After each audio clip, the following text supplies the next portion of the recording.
So hello and welcome everybody to Must Read TV, the Skylark Bookshop Virtual Authors Series. My name is Alex George and I'm the owner of Skylark Bookshop, which is an independent bookstore located in downtown Columbia, Missouri.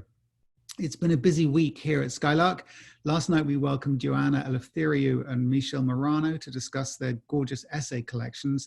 And this evening I'm thrilled with Mary O'Malley in Illinois to welcome award-winning author Darin Strauss to our virtual author event series to talk about his new novel, The Queen of Tuesday, which was described by none other than Colson Whitehead as a gorgeous Technicolor take on America in the middle of the 20th century.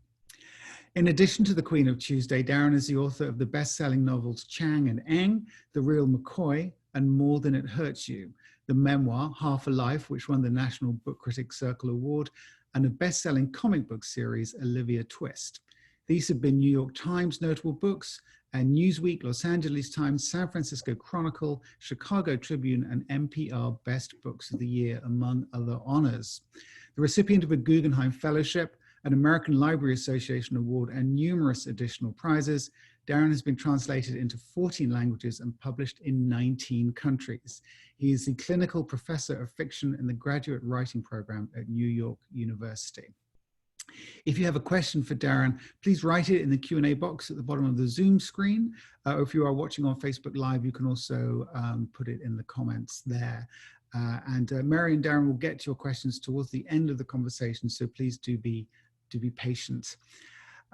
If you enjoy this evening's conversation, please do help us out and purchase The Queen of Tuesday from Skylark. Very easy to do. Just give us a call tomorrow at 573-777-6990 or shoot us an email at mail@skylarkbookshop.com to reserve your copies. And we will give you a call back to take care of payment. Very good. All right, housekeeping done with. I will hopefully click the right buttons and disappear from your screen and leave Mary and Darin to get on with it. Thanks very much, guys. Alex. See you at the end. All right. So Darin, I am absolutely thrilled to be hanging out with you tonight. This book is just extraordinary, and for so many reasons, which we're going to talk about. But before I get to my questions, can you tell the people watching a little bit about your book, and then we'd love for you to do just a little reading to give us a flavor for the book, which will add to our questions as we go forward. Yeah, thank you, and it was very nice of you, Mary. I appreciate those kind words, and it's good to see you. And thanks to Skylark for having me. So the book is a hybrid book. It's a memoir about my grandfather. It's sort of a biography of Lucille Ball's golden period, when she went from basically an unknown to, or barely known, to the biggest star in the world by some measures. And it's also a story of their passionate love affair, which is invented. So that's the fiction. So I'll read a little bit. When Lucille is trying to get a television show, just a couple pages, she has just met my grandfather. They met at a party in Coney Island in New York, and she called him Hold On. So that plays into it. And she's trying to get a show from CBS. So here's where we are. It's 1950. The woman is on the run from 40, but middle age evidently has quit the chase. 39 years old, and she looks good. But does that help? It does not help much. How do you take defeat, the defeat of a life's ambition? Say you're a woman who's kept loyal to a studio, and that studio balled up your career and tossed it in the commode. And it's a world for men. And say you've been around a bit. How in this world for men does such a woman crab together a living? Lucille's sitting in a drugstore counter in Buffalo, New York, eating a butterscotch ice cream, and she wonders how firmly those Coney Island TV execs had recited their expected lines. No, sorry, Mrs. Arnaz, your show's not for us. Pretty or not, she's aware even now of the lines like tiny sharp gills around her eyes. Desi's at her side talking. Tonight went good, went well, he says. Des is a grammarian when anxious. She says. Lucille's personal movie, her life film, doesn't seem like a Capra. It seems like a Douglas Sirk, soggy plot line and all. Come now, Red, Desi's saying. You don't think we made everybody feel fine? Symphony Sid is playing in the background. Symphony Sid, she thinks, a particularly New York specimen. One of those Jewish men, goofy for jazz. Jewish men. And here's where she thinks of my grandfather. Hold On had sauntered up to her again at the end of the Coney Island night, after she'd thought they'd said goodbye. And it had been lovely. On the beach, near the city, in the rain. That encounter had been just a trifle, however. Just something to make Desi jealous, she thinks, almost convincingly. The man's strongly coiling black hair, thick, brilliantined, and his nose, its hourglass-shaped bridge, certainly foreign, stirringly familiar. A Jew, all right. Tall and handsome, if memory could be trusted, and thrilling. Not because he in any way was unusual, because he wasn't. Sometimes a woman just needed something different. A nice guy, human and refreshing and normal, but also trickily witty around the eyes. Hold On looked to her like a man who ruffled at life on the head. And a whole year has rolled by. Enough inappropriate memory. Sure, sweetie, Lucille hears herself say to her husband. Well, Red, so then our plan might finally work. Desi swallows, but his smile is a guest who's forgotten to leave. Will it? He asks. I'll stop there. Thanks. Thank you, Darin. Thank you. So the Queen of Tuesday, it imagines this affair between your grandfather and Lucille Ball, which would seem to be like a crazy idea to come up with for a book, but you've got a backstory that sparks this. Can you share with us where this came from? Well, it came from a number. I was asked to speak louder, so I will do so. Sorry about that. It came from a dream. So I had this dream, and I woke up in the middle of the night, and I wrote it down. And I thought, oh, here's my next book. And I woke up the next morning and thought, what did I write? That'll be my next book. I'm sure of it. And it just said Lucille Ball and Papa Izzy. And I thought, what the hell is that? The weird thing is I must have heard the story because I did some research, and at a party thrown by Donald Trump's father, my grandfather was there in the 60s. I moved the date back a little bit. And Lucille Ball was there. I thought that was fascinating. And then I looked up the party, and it was a very sort of cinematic event. Trump Sr., or Fred Trump, invited a bunch of celebrities to Coney Island, this beach in New York City. And there was a very beautiful old building there, the first amusement park in the world. And Trump Sr. wanted to tear it down and build crappy housing. So in order to avoid scandal, he thought, I'll have a party, I'll invite celebrities, and at the stroke of midnight, they'll throw a brick through the glass. And I thought, wow, this party thrown by Trump where there's history being destroyed by celebrity, I thought that's pretty resonant. So I'll start writing and see what comes out. And this is what came out. Wow. You cover it so well. And these characters, I mean, it really, sometimes I'd have to kind of pull myself out of it and go, wait a minute. You merge the fiction and the nonfiction so beautifully that it really is hard to tell. Thank you for that. It's interesting. My dad had to stop reading it a bunch of times because he said, I knew it was not a novel, but I kept reading about my father, and it seemed like it was real. So that was a sort of good.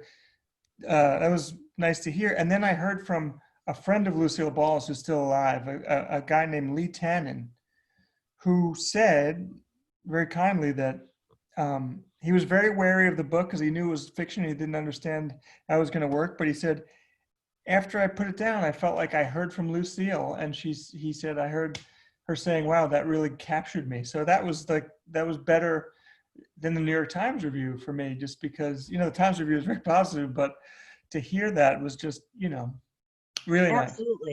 Absolutely. From somebody that knew her. And was close to her, yeah. Yeah, that really must have meant a huge amount. Now you alluded, or you didn't allude, you talked about this nickname. So in your novel, Lucy gives your grandfather a nickname the first time they meet. And from that very first, the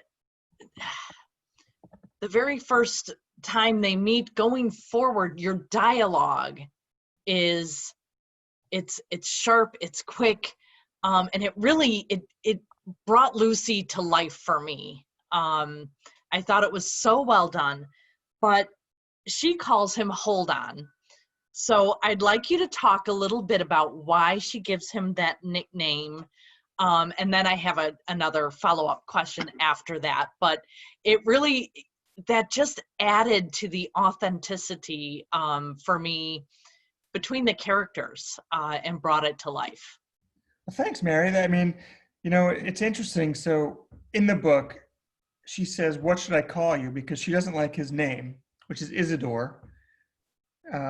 And so she says, what should I call you? And he says, hold on a second while he thinks. And she said, okay, that's it. And so that happened in my life. My son, who is now 12, but it was probably 9 when I started writing that part, he said, I want a nickname. And I said, okay, what do you want to be called? And he said, Hold On. So that's kind of funny. And then I realized, again, it was sort of like the whole thing with my grandfather and Lucille. I thought, oh, that's funny, I should use it. And then I realized, he holds on forever because this love affair that I write about was sort of influenced by Love in the Time of Cholera, where it's sort of love, it's sort of obsession. It goes on for a long time. And he holds on to it his whole life. So I thought it's actually kind of a good nickname for him, just in terms of the theme of the book. So I was very excited. My son is sort of pissed off because he's like, well, where's my cut? But, I don't blame him. Cut his dinner. So I almost felt like, and I realized, she didn't like his name, but I also felt like her continuing to call him Hold On. And even, when she's thinking about him, thinks of him as Hold On, that it's almost a way for her to put a little bit of a wall up between them to keep herself from becoming too attached. So, I mean, do you see that in the characters? Was that something you were thinking that she might have done? Yeah, I think thank you. These are such great questions. Yeah, I appreciate how deeply you're engaged with the book. I think she had a very complicated marriage in life. She really loved Desi, but he never treated her well, ever. They divorced twice, actually. They divorced in the 40s and then again in 1960. And so I thought, okay, what's it like if you're in a relationship that isn't working and you want it to work, and then there's someone else who you're interested in? So I thought, okay, she would try to put this wall between them, but she would also be sort of drawn to it. And then, when things do go badly with him, or just even when she reflects on how things went, she sort of decides to take a little revenge and have an affair of her own. And I'm not sure, what it meant to her compared to what it meant to him. I think it meant more to him than it did to her. He sort of ruined his life over it. And she just sort of used it to help her figure out what was happening in her life, I think. That was my feeling with it completely. Now I also was Hold On also a way for you to detach a little bit, because you're writing about your grandfather, and I mean, there's some steamy scenes in here that I was like, whoa, I don't know if I could write that about, my mother, my father, my grandfather. So did Hold On help you to, to kind of keep a little distance between your grandfather and those intimate scenes? That's the kind of thing that, yeah, it's so funny. I just did an interview with the Los Angeles Daily News, and the guy couldn't get over it. The reporter kept saying, "But you had a sex scene with your grandfather." I was like 10 times. He kept asking me. By the time I wrote it, he was a character. He was still my grandfather, but I just thought of him as a character, and I hadn't realized it. But you're probably right. That probably helped me think of him as a character, because my own grandfather wasn't called Hold On. But it's interesting. I didn't want to write a sex scene with my grandfather, but I think once you commit, right? But once you commit to telling a story, you have to let it take you where it's going to take you. So I always tell my students, because I teach at NYU, I teach nonfiction. I say, if you don't want to write this story because you don't want to upset people, that's totally legitimate. I don't want to hurt anyone's feelings when I write either. But once you commit to writing it, you have to then do it all the way, or it's not going to be good. So I thought, wow, this book needs, it's a romance. It needs a steamy moment here. Yeah. I guess I got to do it. So I threw myself in my grandfather's bed there, which was, I wouldn't be able to do it if he was still alive, I don't think. I can see how that would have been, that would make a big difference. But my family read it. I have elderly people still alive. My grandmother's sister is 99. Oh, goodness. And my parents, my dad read it, and my mom. And, I think when writers write, I don't know if it's just me, but friends of mine who are writers say this: you have to sort of convince yourself that you're just writing it for yourself and no one's going to read it. Mm-hmm. And then when you're done, you remind yourself, oh yeah, it's actually coming out in 8 months, and everyone I know is going to read it. But everyone who cares about me is going to at least crack it open, hopefully. Yes. But and strangers are going to read it and have opinions about my grandfather. So that was weird. It's interesting because I'm fascinated by Lucille Ball. One of the reasons I wanted to write the book is because the more I learned about her, the more I wanted to get her story out there, because she's such an interesting figure. I think we forget how fascinating she was and how important she was to, feminism, American culture in general, not just TV.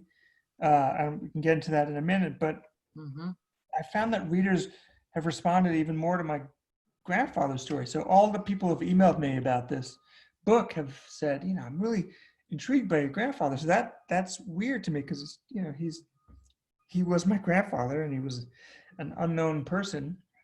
And then to see his name in the newspaper and stuff, people, like the reviewer in the Boston Globe was like, what's the deal with Isidore Strauss? And I was like, there isn't really a deal with Isidore Strauss. He's my grandfather who's passed away, unfortunately. But so I think your grandfather really did. He had an affair, and moved in with the woman that he had the affair with, right? But never divorcing your grandmother. Right, and that's something that is, I brought into the public, and now people know, which I was gonna say I feel bad about, but I felt bad for my grandmother, so I wanted to give her a little bit of revenge. So one of the reasons I was fascinated by my grandfather as a subject was he was a very nice guy, but he did some bad things, and he was very often forgiven. Almost everyone forgave him for whatever he did really quickly. Like you said, he left my grandmother, moved in with her best friend, and my grandmother, for the rest of her life, the last 30 years of her life, still talked about him as her husband and never expressed any anger towards him, and other stuff too that he did. And so I thought, wow, that's kind of interesting. I wanted to figure out what that was about. But so this woman who he lived with was like my step-grandmother for my first 30 years of my life.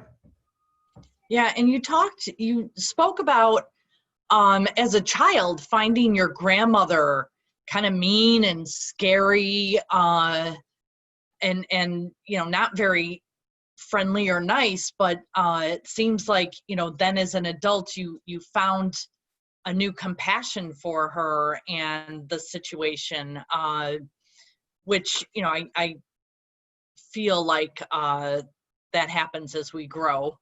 But was there any point where you kind of, you looked at it and went, wow, you know, there's a reason grandma was like this. You know, things were tough. Was there any one situation that changed your thoughts to your grandmother, or was it just over time? I think it was right in the book in a way. I think, in writing this book, I felt closer to my grandparents than I had in a long time. I think even with his flaws, just writing about my grandfather, I sort of had to try to figure out what was in his head. And my grandmother, even though she had been mean to me, or not mean, she just was kind of cold. She was an alcoholic. And then later in life, she kicked alcohol and was nicer at the end. But I realized, she had had a very tough life. And so one of the things about writing that's great, I think, is that in order to do it well, you need empathy. And so in order to write these characters, I really had to try to figure out what they were like as people. And that sort of, brings you into them. And I did feel more sympathy for them than I ever had, I think. And that's one of the things I think books do well. Fiction especially does well. That's one of the reasons I wanted to do this book as fiction and not a biography. You can take liberties and all that stuff, but really empathy is such a big part of it. I feel like those who read fiction, I feel like, are more empathetic. And those who write fiction, I think you have to one of the great things about books is it teaches you about people different from yourself. Absolutely, it does. And, reading this gave me some of these things I guess I knew, but, prior to reading your book, if you had said Lucille Ball to me, I grew up with her on the little black and white TV in our house, and she was silly and loud and, could make fun of herself, hilarious skits, TV star. But there's so much more to her, and you started to talk about that as her trailblazing, her what was then considered a mixed race marriage that was one thing to have behind the scenes, but to put this on TV and to portray yourself in a pregnant state on TV, she was such a trailblazer. Yeah. And all that she did. And I know I'm missing, tell me a little more that I'm missing. But well, yeah. In addition, was there anything that you learned that you were like, wow, I didn't know that. Yeah, all the stuff you mentioned and more. So I think we all know how famous she was, or maybe not even, young people might not even realize. She was so popular that when her show aired, in big cities, they could measure the water table going down during the commercial breaks because the entire country would run to the bathroom when she had a commercial. So they measured it in Detroit, in New York City, in Boston. They measured it. So, I assume it was all over. It was the equivalent of 85 million viewers a week, which is more than the Super Bowl generally. And that was every week. The biggest shows week to week now get about 8 million. It was more than 10 times bigger than the biggest show. But beyond that, as you mentioned, she did all this other cool stuff. So it was 1951 and she had a Cuban husband and she forced CBS to do that. They said, well, no one's going to want to watch a white woman and a Cuban guy married on American TV. It's just not going to work. And she proved to them it would work by, setting up this tour, which you can read about in the book. But so that was cool. And as you mentioned, for some reason they said, you can't have a pregnant woman on TV. I don't even understand that. But they said pregnant women's bodies is too shocking. So she said, no, I'm going to go on TV. I don't want to stop my show. She invented reruns later on. But then she also was a trailblazer as an executive. She was kind of the first female mogul in Hollywood. The only reason we have the show Star Trek is because she produced it. No one else took a chance on it. And she said, yeah, we'll do that. Because, it was a very weird pitch. It was pitched as the UN in space. And no one thought that sounded good except for her. And I think that's really an important show, well, not just me, everyone sort of thinks it if you think about it, because without Star Trek, there'd be no Star Wars. And without Star Wars, there'd be no blockbuster. So she not only invented the sitcom and sort of founded TV in a way, because it wasn't a very popular medium before her, she also sort of invented the blockbuster movie in a sort of oblique way. So we're really indebted to her so much for what our culture is. Absolutely, absolutely. And you know, in the book, Lucy speaks of fame as like going to another country.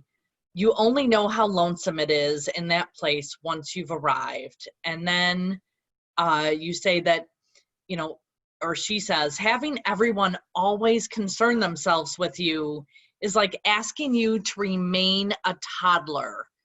And then fame is something you rent. Nobody can occupy that state forever. I mean, these things were certainly true of celebrities in her era. Do you think that these are the same situations for celebrities today, or do you think celebrity as a way of life has changed or evolved from the days of Lucille Ball? That's a great question. I feel like celebrity is so interesting and damaging. I mean, I think in a way the book is about how fame or being near fame warped my grandfather. He had a fairly happy marriage to my grandmother in the book, and then had this brush with celebrity, and it sort of ruined him. He couldn't go back to a non-glamorous life. But you know, I've had brushes with celebrity. Like I wrote a screenplay with Gary Oldman, the actor, and I used to be friendly with Carrie Fisher before she died, and I was friendly with the actor Philip Seymour Hoffman. So I got to see, you know, I just got to see fame up close when I was with them. And so I used that sort of to imagine what it would be like, because I really wanted the book to be an examination of fame, because I mean, so much of our political life, everything now revolves around fame in a way that's, I think, unhealthy. But I saw how dangerous fame was for those people, because, you know, again, I didn't know too many famous people. Right. Two of the people I knew died really young, and I think fame is the reason for both of them. I mean, I saw how unhappy and lonely Carrie was, you know, and Philip had a rough time with fame too. I just think it's a strange thing. So I really wanted to examine that, and I think it's sort of fascinating. And I hope I did a good job with that. You did, and I just because you mentioned Carrie Fisher, I just need to know if you know Byron Lane or if you've read his book A Star Is Born. I don't know him. I know about the book. So it was really interesting. So I met Carrie when she emailed me out of the blue. And my first book is called Chang and Ang. It's about conjoined twins. And she wrote me an email under an assumed name and said, you know, I got this email called brainsugar@AOL.com. But I'm really Carrie Fisher. And I thought it was a joke because, you know, it was my first book. I was, you know, 29 or something.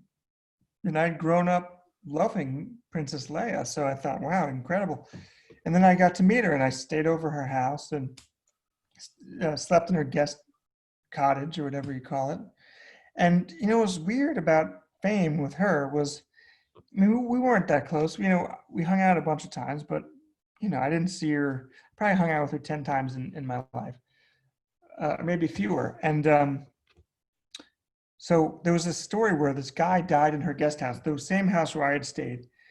And I thought, oh, I've got to email her, because I read in the newspaper someone died in her house. And then, you know, life got in the way, and I had little kids, and I realized like 2-3 weeks had gone by, and I thought, oh my God, I forgot to email Carrie. I got to email her. So I emailed her and said, I'm so sorry. I didn't get to you in time, but I know someone died in your house. I just hope you're okay. And she wrote back immediately and said, that's why you're so special to me. You're the first person to write. And I thought, you know, 3 weeks in, and someone died in her house and no one wrote her. And I, you know, when you talk to her, I think that she just didn't have many friends. No one who's famous has that many friends, I think, because they're in this bubble and everyone wants something from them. And so it's not a way to have real intimacy with anybody. I think that's why there's so many divorces and all that. And it so, almost, you know, as you're talking about her, it almost feels like you're also talking about Lucille Ball. That they had those very similar experiences and levels of fame that and you really I mean, I could feel her kind of Lucille's loneliness through your book. It's Well, you just know, very isolating. Mary had, you know, she was 19 or 18 when they filmed Star Wars, and you know, from then on, her life was never the same. And Sure. Lucille, I mean, Lucille is a different story. One of the things I loved about Lucille is that she wouldn't quit. So when she was 6, she lived in upstate New York, very rural community, and she escaped there. When she was 16, she ran away from home, went to New York City, and tried to become famous. And a producer there said, "Look, you're not pretty, you're not talented, you're not funny, you can't sing, you can't dance. Go home. It's never going to work for you." And so she just didn't take that uh, as an answer. So she ran away something like 9 or 10 times in high school, Wow. kept failing, and then went out to Los Angeles and sort of failed out there, and then made it a little bit. She was called the Queen of the B. She made a bunch of B movies, but then started failing at that. She was fired by MGM Studios. And so TV was her last shot. She was sort of washed up and had never really made it. And so I love that she just kept going. And only in writing the book did I realize that's what the show was about. If you think about the show, those of you who know it, every episode is about a woman who someone says is untalented trying to get on the show. And so it's kind of like a comic version of her life every week. Absolutely. I have just a couple of more questions, and we'll get to some audience questions. But you wrote that your ambition came to you from your grandfather, a very particular ambition for literary achievement. How did that come from your grandfather? What drive did he have? What did you share? And when did you know that that he had ambitions as well? You know, I'm not really sure when I knew, but I always knew, I think. I mean, I don't remember not knowing that he had wanted to be a writer and hadn't been allowed to do it. So, and I think that's why I did it, probably, you know, to fulfill his dream in a way. His father, my great-grandfather, was an immigrant. It's kind of a typical immigrant story. Came here from Russia, was 13 years old, and the person who was supposed to meet him at Ellis Island didn't show up. So he's 13, had no money, no English, and wandered into New York City, and somehow 20 years later wandered out, very successful businessman. And he then had my grandfather and told my grandfather, "Okay, you're going to take over my business." And my grandfather said, "No, I want to be a poet." And his father said, "No, too bad, you have to do it." It was an old world family, so you listen to the patriarch. And so he never got a shot. He never did it, and ended up being a terrible businessman. And by the time I was born, all the money was gone. You know, I should have been born in a very rich family. He knew Trump's father. He knew all these real estate people. My great grandfather was a very successful real estate guy, and somehow my grandfather just lost it all. And that's, you know, a hard thing to do, basically. When you inherit New York City sky rises, it's very hard to lose that, but somehow he did. Well, I would say that you have certainly succeeded on his behalf and taken his ambition and drive and done great things with it, which is absolutely wonderful. Thanks, Mary. It's nice of you to say. Absolutely. And And we've got, you're in Chicago right now, is that right? I am, yeah. I live. 3 different cities right now. I think that's pretty we cool. we are, and there are a few people. We've got some really fun questions that have come through. So you touched on this. Joe wanted to know. He said there's been a rush of recent information, both true and false, about Lucille's role behind the scenes of Star Trek. That was something I had no idea about. Were there other connections or unique things about her behind the scenes that you haven't already shared? Well, you know, she also greenlit Mission Impossible, which was interesting. I mean, she did not want to be an executive. Her husband was a drunk. You know, I mean, it's mean to say, but Desi was an alcoholic, and ruined basically, or was ruining the business. And so um, she had to take over and then became a great executive.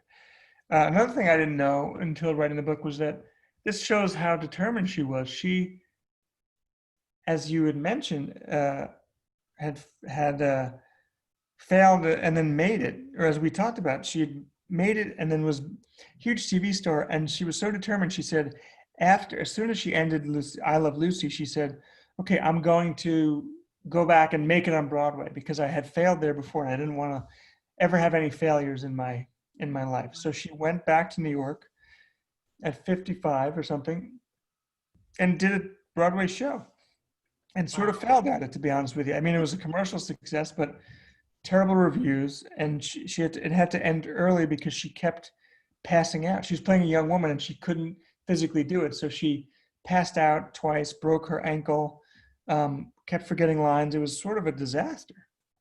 Wow. But, but she was so beloved that the show was successful anyway. Holly would like to know, how has teaching creative writing impacted your own writing, given that you teach nonfiction, but write both fiction and nonfiction? Teaching is really interesting. A great question. So I think a lot of people everyone I know basically who writes teaches. It's sort of like just the thing now. It's a way to get health insurance, I guess. And even the most successful writers, I think, just teach, that's how I met, you mentioned Colson Whitehead. I met him, we both taught together. I teach with Zadie Smith now, very, very successful people.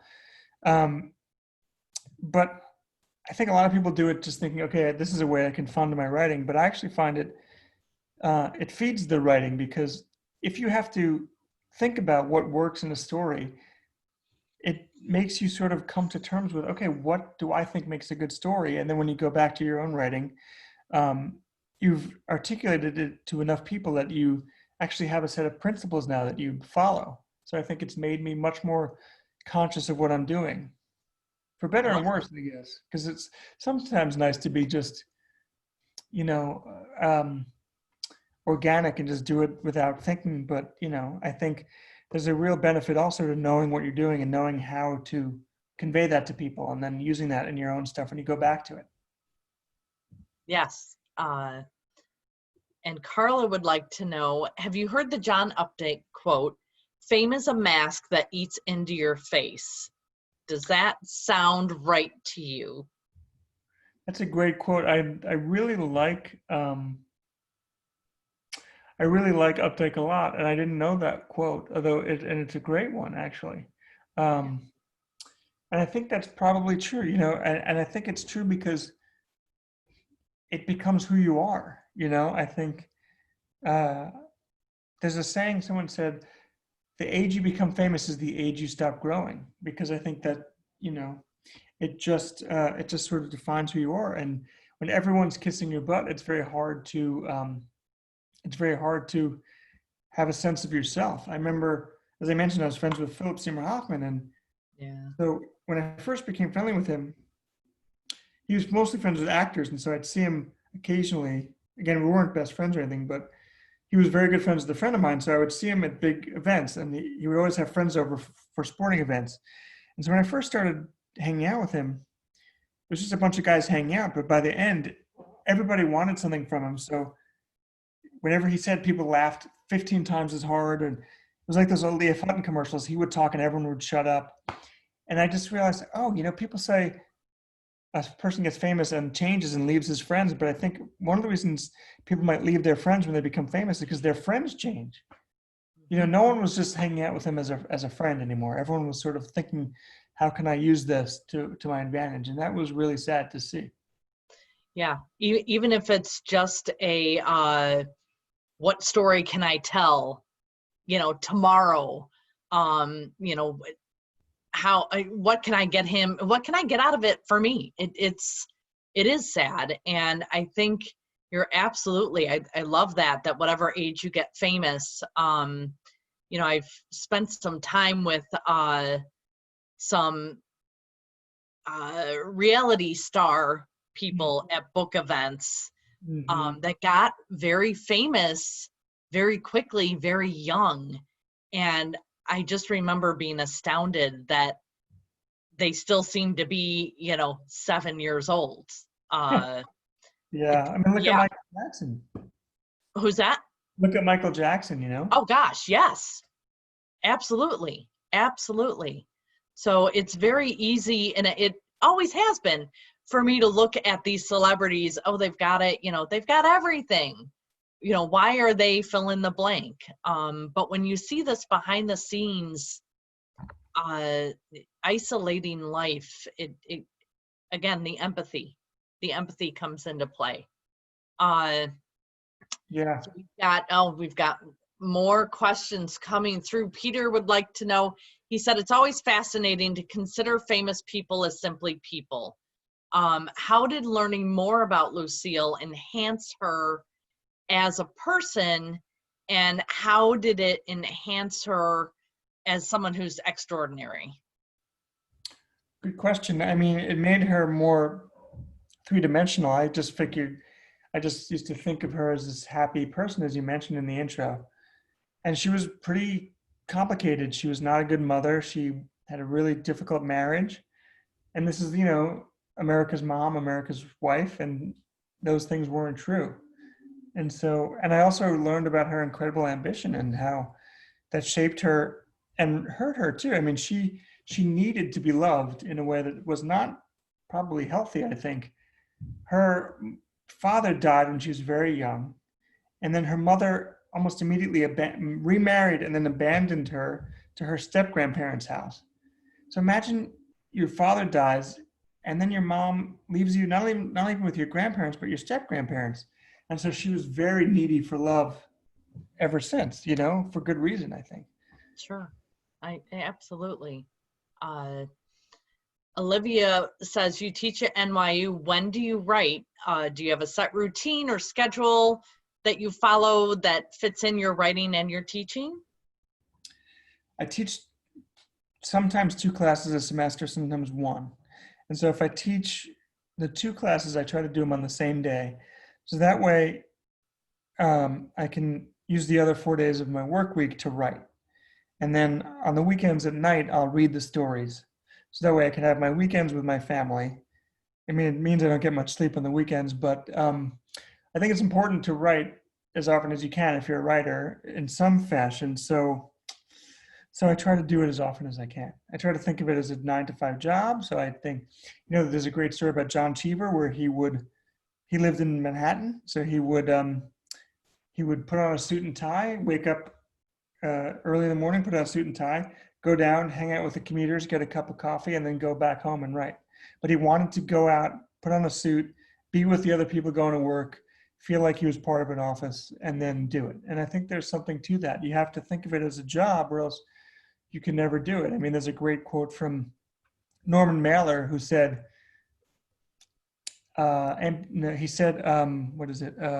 inspiration is for amateurs. You can't wait to be inspired, or you're never going to write, or you're not going to write enough to write a book every couple of years. Absolutely. And that's perfect lead into the next question, because Jennifer would like to know, are there books about writing that you always recommend? She knows Bird by Bird by Anne Lamott, but she'd love some more. And I know one of my favorites is Stephen King's on writing. That's been a great one for me. What are some that you recommend? I think, well, main thing I think is you have to just read whatever you read for pleasure as a writer and sort of stop reading just for pleasure. So you have to think, okay, how's this writer doing this here? What is she up to with this book? What is making this work? What isn't working, and why, and how would I improve it? So that's the best thing you can do. But writing book, another one that's good is Lectures on Literature by Nabakov. So Nabakov was a professor at Cornell before Lolita came out. Yeah. And so his lectures were so good that his students took notes to such a detailed degree that they were able to reconstruct his lectures verbatim. So you can take a literature class with Nabakov, and he's a writer, not a literature teacher. So the books he talks about, he tells you how they work.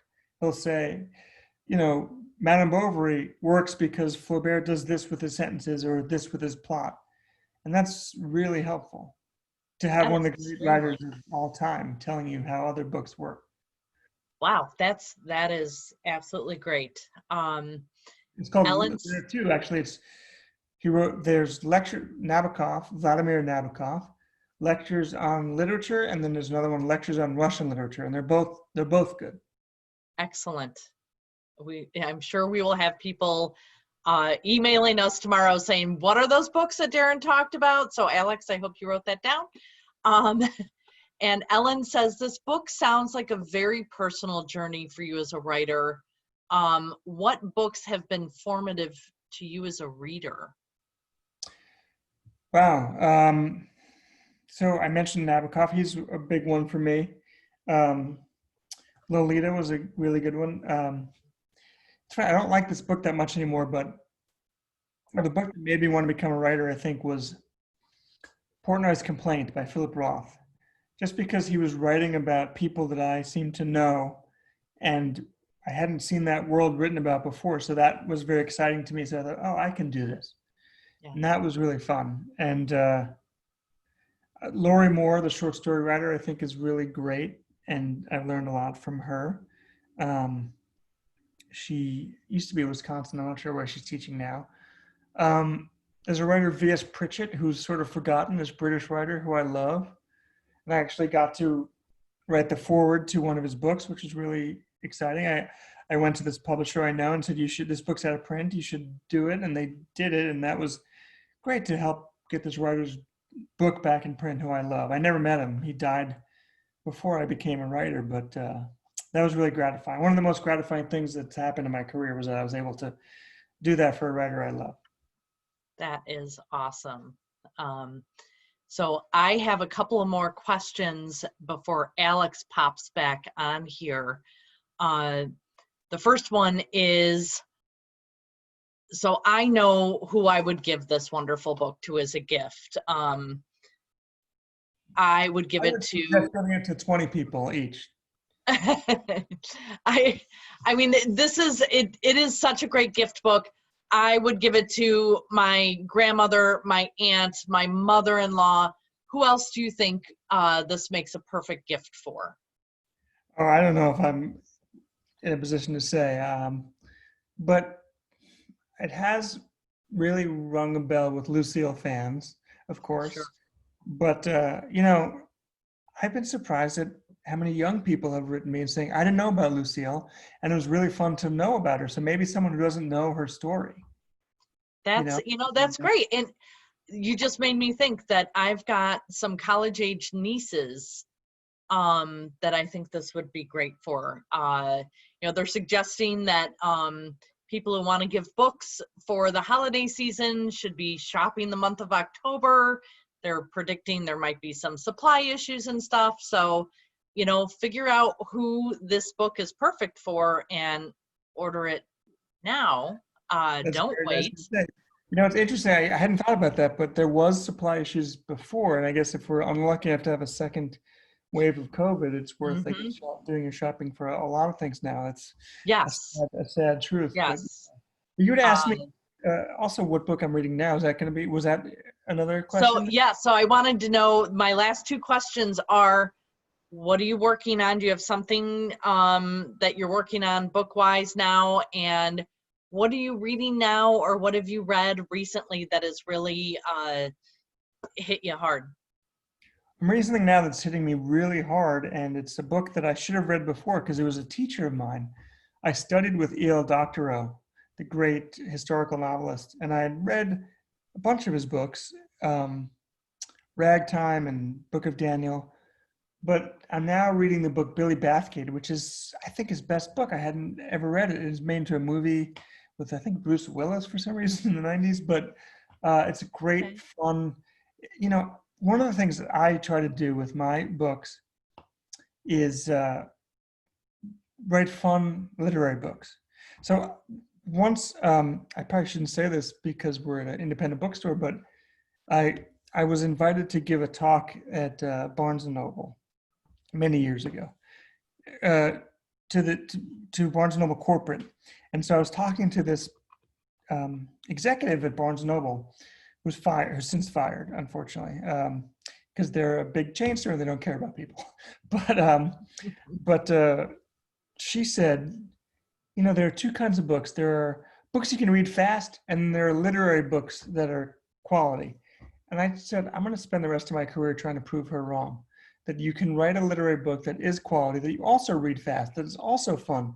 So that's what I tried to do with this book. And that's what Doctorow did with Billy Bathgate. It's really fun, but it's also really beautiful. So that's a good one. And what am I working on now? I'm working on a bunch of things. I have a new novel I'm supposed to be doing for Random House, but I'm talking to DC Comics about doing a Superman. So nothing's happened with that yet, but we're talking about it, and that'll be fun if that happens. And I'm writing a screenplay based on my memoir.